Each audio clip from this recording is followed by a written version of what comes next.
ಕೇಂದ್ರ ಸಚಿವರಾದ ಎಚ್.ಡಿ. ಕುಮಾರಸ್ವಾಮಿ ಅವರಿಗೆ ಹುಟ್ಟುಹಬ್ಬದ ಶುಭಾಶಯಗಳು.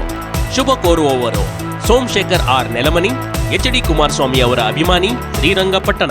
ಸರ್ಕಾರಿ ಶಾಲೆಯಲ್ಲಿ ಗುಣಮಟ್ಟದ ಶಿಕ್ಷಣ ಕೊಡಬೇಕು, ಮೂಲಭೂತ ಸೌಕರ್ಯ ಕೊಡಬೇಕು. ಗುಣಮಟ್ಟದ ಶಿಕ್ಷಣ, ಮೂಲಭೂತ ಸೌಕರ್ಯ ಅಂದರೆ ಪ್ರತಿಯೊಂದು ಗ್ರಾಮದಲ್ಲಿ ಸರ್ಕಾರಿ ಶಾಲೆ ಇದೆ. ಪ್ರತಿಯೊಂದು ಗ್ರಾಮದಲ್ಲಿ LKGಯಿಂದ 5ನೇ ಕ್ಲಾಸ್ ಗಂಟ CBSE ಗುಣಮಟ್ಟದ ಶಿಕ್ಷಣ ಕೊಡಬೇಕು. 5ನೇ ಕ್ಲಾಸ್ ಆದಮೇಲೆ 6ನೇ ಕ್ಲಾಸಿಂದ 12ನೇ ಕ್ಲಾಸ್ ಗಂಟ ಪ್ರತಿಯೊಂದು ಗ್ರಾಮ ಪಂಚಾಯತಿಯಲ್ಲಿ ನವೋದಯ ಮಾದರಿ CBSE ಗುಣಮಟ್ಟದ ವಸತಿ ಶಾಲೆ ಕೊಡಬೇಕು. ಈ ರೀತಿ ಮಾಡೋದ್ರಿಂದ LKGಯಿಂದ 5ನೇ ಕ್ಲಾಸ್ ಗಂಟ ಆಯಾ ಗ್ರಾಮದಲ್ಲೇ ಮಕ್ಕಳು ಓದ್ಕೋತಾರೆ. 6ನೇ ಕ್ಲಾಸ್ ಆದಮೇಲೆ ಗ್ರಾಮ ಪಂಚಾಯತಿಗೆ ಹೋಗಿ ವಸತಿ ಶಾಲೆಯಲ್ಲಿ ಓದ್ಕೋತಾರೆ. ವಸತಿ ಶಾಲೆ ಏನಕ್ಕೆ ಬೇಕು ಅಂದರೆ ಊರಲ್ಲಿ ಪೇರೆಂಟ್ಸ್ ಎಲ್ಲ ಇಂಡಿಸಿಪ್ಲಿನ್ ಇರ್ತಾರೆ, ಹಳ್ಳಿಗಾಡು ಎಲ್ಲ ಇಂಡಿಸಿಪ್ಲಿನ್ ಇರ್ತಾರೆ.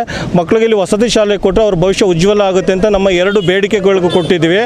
ಅದೇನಾರ ನಮ್ಮ ಬೇಡಿಕೆಗೆ ಸರ್ಕಾರ ಸರಿಯಾಗಿ ಸ್ಪಂದನೆ ಮಾಡಲಿಲ್ಲ, ಈಡೇರಿಕೆ ಮಾಡಲಿಲ್ಲ ಅಂದರೆ ಡಿಸೆಂಬರ್ 31ನೇ ತಾರೀಕು ಅಥವಾ ಅಧಿವೇಶನದೊಳಗಡೆ ಅವರು ಡಿಸಿಷನ್ ತೊಗೋಬೇಕು. ತಗೊಳ್ಳಿಲ್ಲ ಅಂದರೆ ಜನವರಿ 26ನೇ ತಾರೀಕು ದೇಶಕ್ಕೆ ಸಂವಿಧಾನ ಬಂದು ಪ್ರಜಾಪ್ರಭುತ್ವ ಬಂದು 75 ವರ್ಷ ಆಗುತ್ತೆ.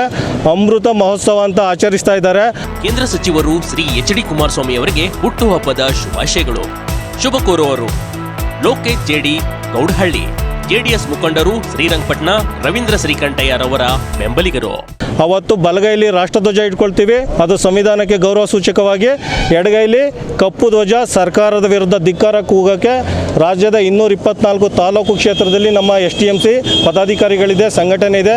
ಮತ್ತು 31 ಜಿಲ್ಲೆ, 224 ತಾಲೂಕು 31 ಜಿಲ್ಲೆಗಳಲ್ಲಿ ರಾಜ್ಯಾದ್ಯಂತ ನಾವು ಬಲಗೈಲಿ ರಾಷ್ಟ್ರಧ್ವಜ ಇಟ್ಕೊಂಡು ಎಡಗೈಲಿ ಕಪ್ಪು ಧ್ವಜ ಇಟ್ಕೊಂಡು ಸರ್ಕಾರದ ವಿರುದ್ಧ ಪ್ರತಿಭಟನೆ ಮಾಡ್ತಾ ಇದ್ದೀವಿ.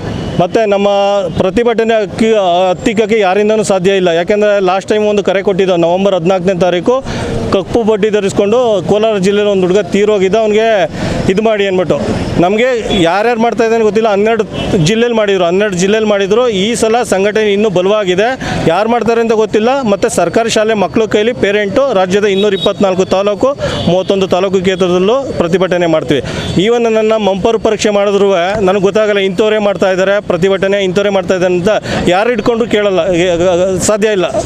ಆದ್ದರಿಂದ ಸರ್ಕಾರ ಮುನ್ನೆಚ್ಚರಿಕೆಕರವಾಗಿ ಬಂದು ನಮ್ಮ ಸಮಸ್ಯೆಗಳಿಗೆ ಸರಿಯಾಗಿ ಸ್ಪಂದನೆ ಮಾಡಬೇಕು ಅಂತ ಕೇಳ್ಕೊಳ್ತಾ ಇದ್ದೀವಿ.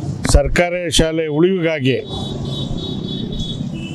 ಡಿಸೆಂಬರ್ 13, 14 ಇವತ್ತು 15ನೇ ತಾರೀಕುವರೆಗೂ ಮಂಡ್ಯ ಜಿಲ್ಲಾ ರೈತ ಸಂಘ ಮತ್ತು ಕರ್ನಾಟಕ ರಾಜ್ಯ STMC ಸದಸ್ಯರು ಎಲ್ಲ ಸೇರಿ ಉಪವಾಸ ಸತ್ಯಾಗ್ರಹ ಮಾಡ್ಕೊಂಡು ಸರ್ಕಾರಿ ಶಾಲೆಗಳು ಉಳಿಬೇಕು ಅಂತ ಹೋರಾಟ ಮಾಡ್ತಾಯಿದ್ದೀವಿ. ನಮ್ಮ 2 ಡಿಮ್ಯಾಂಡ್, ಒಂದೇ ನೀತಿ ಇರಬೇಕು ಶಿಕ್ಷಣದಲ್ಲಿ. ಖಾಸಗಿ ಶಾಲೆಯಲ್ಲಿ ಒಂದು ನೀತಿ, ಸರ್ಕಾರಿ ಶಾಲೆಯಲ್ಲಿ ಒಂದು ನೀತಿ, ಹಣ ಕೊಟ್ಟವ್ರಿಗೂ ಒಂದು ಶಿಕ್ಷಣ, ಆ ಥರ ಆಗಬಾರ್ದು. ಮಂತ್ರಿ ಮಗನಿಂದ ಹಿಡಿದು ಪ್ರಧಾನಮಂತ್ರಿ ಮಗನಿಂದ ಹಿಡಿದು ನಮ್ಮ ರಾಜ್ಯದಲ್ಲಿ ಮುಖ್ಯಮಂತ್ರಿ ಮಗನಿಂದ ಹಿಡಿದು ಕಬ್ಬು ಕಡಿಯೋರು ಇಂಥ ಕೂಲಿ ಕಾರ್ಮಿಕರ ಮಕ್ಕಳಿಗೂ ಒಂದೇ ರೀತಿ ಶಿಕ್ಷಣ ಸಿಗಬೇಕು. ನಿಮ್ಗೆ ಗೊತ್ತಿರಬೇಕು, ಮೊನ್ನೆ ಎಕ್ಸಾಮ್ ಆಗಿದೆ ನವೋದಯದಲ್ಲಿ, 80 ಸೀಟ್ ಇರೋದು, 3,500 ಮಕ್ಕಳು ಬರ್ತಿದ್ದಾರೆ ಎಕ್ಸಾಮು. ಮಿಕ್ತವ್ರಿಗೆ ಹೋಗೋದು LKGಯಿಂದನೇ CBSE ಸಿಸ್ಟಮಲ್ಲಿ ಸಿಲೆಬಸ್ಸಲ್ಲಿ ವ್ಯಾಸಂಗ ಕೊಡಬೇಕು. 6ನೇ ಕ್ಲಾಸಿಂದ 12ನೇ ತರಗತಿವರೆಗೂ ಒಂದೇ ರೂಪ, ಏಕರೂಪ ಶಿಕ್ಷಣ ನೀತಿ ನಮ್ಮ ರಾಜ್ಯದಲ್ಲಿ ಬರಬೇಕು.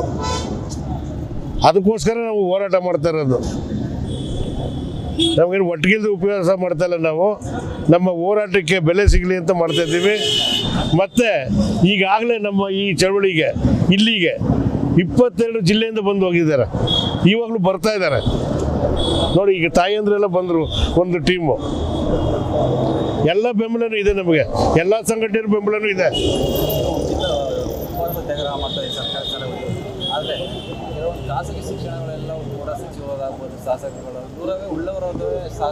ಈಗ ಖಾಸಗಿ ಶಾಲೆಗಳೆಲ್ಲ ಮಂತ್ರಿಗಳದು, MLAಗಳದು ಇಂಥವ್ರವೇ ಇರೋ. ಅವ್ರು ಏನಾದ್ರು ಮಾಡ್ಕೊಳ್ಳಿ, ನಮಗೆ ಸರ್ಕಾರದಿಂದ ಒಂದೇ ರೂಪ ಶಿಕ್ಷಣ ಬೇಕು ನಮಗೆ ಎಲ್ರಿಗೂ.